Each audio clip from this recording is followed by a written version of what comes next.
ఆత్మజ్ఞానమా మనకెందుకు, self realisation అయితే okay. ఇంతకీ ఇది తెలుసుకుంటే మనకేమొస్తుంది? ఉప్పు కర్పూరం రూపం ఒకటే కానీ గుణం వేరు, పంచదార బెల్లం గుణం ఒకటే కానీ రూపం వేరు, రాయి విగ్రహం వస్తువు ఒకటే కానీ భావన వేరు. 100 గ్రాముల ఉప్పు 100 గ్రాముల పంచదార 1 లీటర్ నీటిలో కరిగిద్దాం. కరిగిన లీటర్ నుంచి ఒక్కొక్కటిగా మళ్ళీ వేరు చేద్దాం. కుదరదు కదా, కానీ కుదురుతుంది. అదే ఆత్మజ్ఞానం అంటే. నీలోని నిన్ను నీ చుట్టూ అంటుకున్న నీ పరిస్థితిని వేరు చేసి చూసే మార్గం. నీలోని మానవత్వాన్ని, నీ చుట్టూ ఉన్న సమాజంలోని దానవ తత్వాన్ని వేరు చేసి నీలోని శక్తిని కేంద్రీకరించి నిన్ను నీలా ఉంచే సాధనం.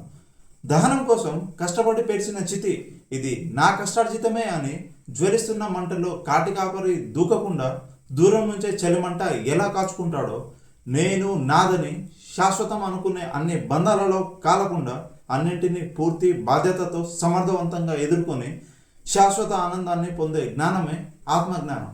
ఇది తెలుసుకుంటే నిరాశ, నిస్పృహ, భయం, కోపం, అసహ్యం లాంటి వికారాలు పోయి ఆశ, సత్తువ, ధైర్యం, శాంతం, నమ్మకం లాంటి సకారాలు అడవుతాయి మన జీవితానికి.